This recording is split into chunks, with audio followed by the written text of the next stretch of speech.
Welcome back to the program. Prime Minister Anthony Albanese is under increasing pressure to recognise a Palestinian state. He played down suggestions that Australia might follow the lead of French President Emmanuel Macron, who said he'll formally recognise a Palestinian state at the next UN General Assembly meeting in September. Look, what we will do is we'll make a decision based upon the time. Is the time right now? Are we about to imminently do that? No, we are not. But at the General Assembly? Are we about to do that? No, we are not. Joining me now is the Australian's foreign editor, Greg Sheridan. Greg, thanks for your time tonight. There's no doubt Albanese wants to recognise a Palestinian state. Ed Husic came out today, former Labor minister, urging Albanese to do it immediately. How do you read the current situation and what factors will be driving the PM's decision? Well, James, I think you have to view this all through the lens of domestic politics and especially managing the left and managing the Labor Party, and also the current worry that the government has of not having another bit of trouble with the Trump administration. I think recognising a Palestinian state would be a mistake because actually the PM spoke a lot of sense on that Sunday interview. This was the best I've seen the PM for a long time. He says, how can you guarantee that a Palestinian state won't threaten Israel, that Hamas will have no role, that there's a satisfactory peace process going? Well, absolutely right, PM. All of those things mean that you can only recognise a Palestinian state when one comes into existence at the end of a long, genuine negotiation with Israel. There's absolutely no chance of such a negotiation anytime soon. Therefore, it's a kind of nonsensical proposition. It's just gesture. And the PM said we won't do just gesture. But the problem with this government is that what it says on Monday bears no relation to what it says on Tuesday, and that bears no relation to what it says on Wednesday. I think, though, the shorthand is he'd want to see Trump before he does it, and he'll probably do it when Keir Starmer does it. We'll shelter under the skirts of Great Britain and say, well, look, if Great Britain can do it, we'll do it too. It won't make any contribution to peace in the Middle East. It just serves to demonise Israel a bit. It's a useless proposition, really. I was fascinated to read today that Taiwan has requested to be involved in any future military exercises with Australia and our allies amid fears of an invasion from China. Taiwan's Deputy Minister for Mainland Affairs confirmed the request, saying, "We hope Taiwan can have the opportunity to participate in the joint military drills of the US, Australia, Philippines and Japan, even as an observer. This participation will be valuable."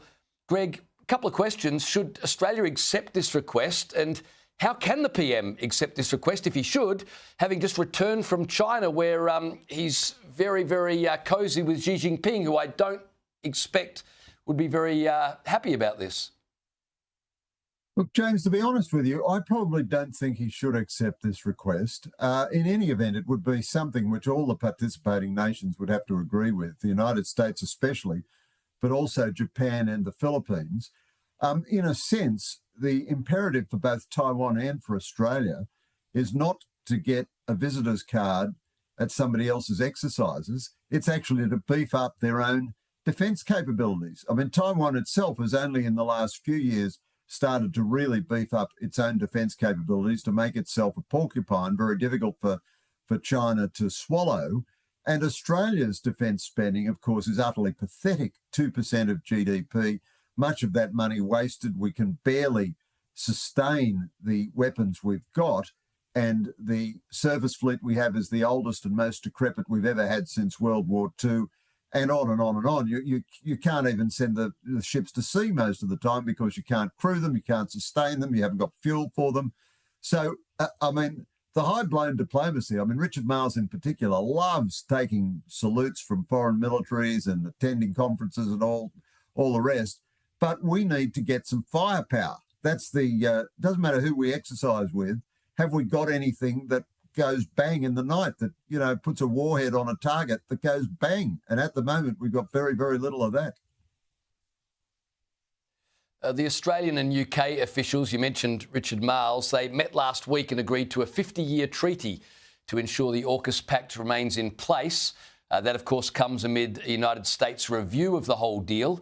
British Foreign Secretary David Lammy and Defence Secretary John Healey also reaffirmed their commitment to the Indo-Pacific region, saying they'll always stand as the closest of allies with Australia. How significant is that 50-year treaty? Look, it's a bit hard to interpret, honestly. I mean, one line of interpretation would be that it's really a kind of a message to Trump and a lifeboat if Trump sinks the sale of Virginias to Australia. I just cannot see how America can sell any Virginias to Australia. They're making 1.1 a year. They need to be making 2.3 a year to have any to sell to Australia. It takes 7 years to build a nuclear submarine, so we know how many they're going to have in 2031 when they're supposed to make the decision on selling the first one to Australia. I mean, the mathematics, the arithmetic just seems to me abundantly obvious that it just can't work. I'd love it to work, but I don't see how it possibly can work. So this is probably a way of saying, well, if you don't do that, we'll still go ahead with the Brits. Now, the Albanese government, like the Morrison government before it, might quite like that because that means we won't be building any subs until the 2040s or probably the 2050s. So it's all becomes a kind of a fantasy land prospect. Having said all that, the relationship with the Brits is tremendously important, tremendously important. It's one of our most intimate relationships. Britain remains a very important power. It's the 6th largest economy in the world. It's got a permanent veto on the United Nations Security Council.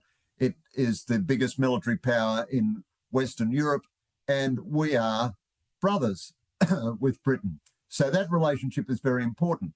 But we ought to be realistic. Britain is not going to play a big role in Indo-Pacific security.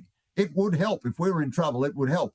But the help would be quite marginal. Once again, James, it comes back to this. There's only one ally that really counts for us militarily, and that's the United States. And there's only one country whose behaviour we can actually determine, and that's our own behaviour. So, you know, it's great that the British Defence and Foreign Secretaries are here. They're very, very welcome visitors. But if the Albanese government was remotely serious, and the Morrison and previous coalition governments were no better, they would be on a big path of acquiring independent military capability for ourselves. Taiwan's not going to defend us. Britain is not going to defend us. The Americans probably will defend us, but we shouldn't rely always on America doing everything for us. Psychologically, we are the equivalent of the Afghan government before the fall of Kabul. We just think the Americans will always be there and they'll always take care of it, and that's not good enough.